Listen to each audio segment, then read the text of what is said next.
आज के समय में पर्सनल लोन लेना काफ़ी आसान हो गया है क्योंकि बैंक और एनबीएफसी यानी नॉन बैंकिंग फाइनेंशियल कंपनीज आसानी के साथ बिना कुछ गिरवी रखे लाखों रुपए तक का लोन दे देते हैं। लेकिन परेशानी तब शुरू होती है जब बीच में लोन लेने वाले व्यक्ति की नौकरी छूट जाती है, बिजनेस में भारी नुकसान हो जाए या बिजनेस बंद हो जाने जैसे कारणों से लोन की ईएमआई भरना मुश्किल हो जाता है। ऐसे में ज्यादातर लोगों के मन में एक ही डर या सवाल आता है कि क्या पर्सनल लोन ना चुकाने पर जेल भी हो सकती है। तो इसका जवाब है हाँ, और ज्यादातर मामलों में नहीं। अब आप कहेंगे कि ये क्या बात हुई, तो आइए आपको इस वीडियो में पूरा डिटेल के साथ बताते हैं कि कैसे। लेकिन इससे पहले कि हम आपको ये सारी जानकारी दें, यदि आपको ये वीडियो पसंद आए तो वीडियो को आप लाइक, शेयर और चैनल को सब्सक्राइब जरूर कर लें। तो फ्रेंड, यदि आपने लोन यानी कि कर्ज लिया है और आप कर्ज को समय पर नहीं चुका पा रहे हैं तो आपको ज्यादा घबराने की आवश्यकता नहीं है, क्योंकि कानून की नज़र में सिर्फ कर्ज ना चुका पाना कोई अपराध नहीं है। लेकिन इसका अर्थ ये भी नहीं है कि आप लोन लेने के बाद लोन को ना चुकाएं, क्योंकि कुछ मामलों में जेल जाने की भी नौबत आ सकती है।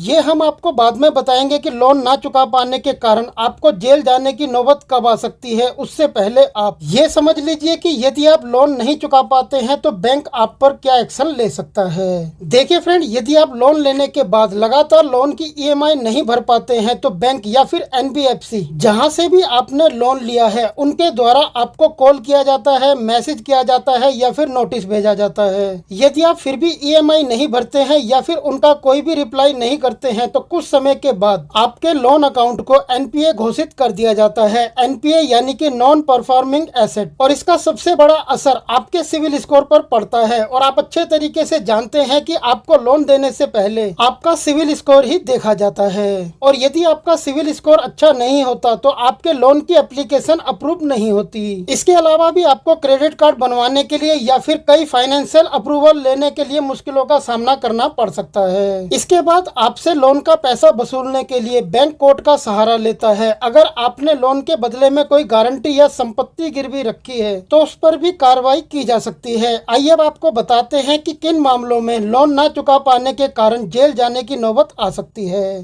तो फ्रेंड, जैसा कि हमने आपको बताया कि कानून की नज़र में केवल कर्ज ना चुका पाना कोई जुर्म नहीं है, इसलिए सिर्फ ईएमआई ना भरने के कारण आपको जेल जाने की नौबत तो नहीं आएगी। लेकिन यदि आपने लोन लेने के लिए कोई धोखाधड़ी की है, जैसे कि अगर आपने लोन लेते समय फर्जी दस्तावेज लगाकर अपनी गलत जानकारी देकर बैंक को जानबूझकर धोखा दिया है, तो बैंक पुलिस को शिकायत दर्ज करा सकता है। ऐसे मामलों में आपको ये ध्यान रखना होगा कि आप पर आपराधिक केस बन सकता है। इसका सीधा मतलब है कि पैसे ना चुका पाना और जानबूझकर लोन लेने के लिए बैंक को धोखाधड़ी देना दोनों अलग अलग चीजें हैं। इसलिए आप इस बात का हमेशा ध्यान रखें कि यदि आप पर धोखाधड़ी का केस दर्ज होता है तो आपको जेल भी जाना पड़ सकता है। अब वीडियो में चलते चलते आपसे एक रिक्वेस्ट कि यदि जरूरत ना हो तो आप कभी भी लोन ना लें, और फिर भी यदि आपने लोन ले लिया है, आपको ईएमआई भरने में किसी भी तरह की कोई मुश्किल आती है तो आप बैंक का फोन उठाकर बैंक को अपनी सारी परेशानी खुलकर बताएं, क्योंकि कई बैंक ईएमआई की अवधि को बढ़ाने जैसे ऑप्शन दे देते हैं और कई बैंक तो ईएमआई को भी कम कर देते हैं। इससे आप किसी भी तरह के कानूनी विवाद में नहीं पड़ेंगे और मानसिक तनाव भी आप पर कम होगा।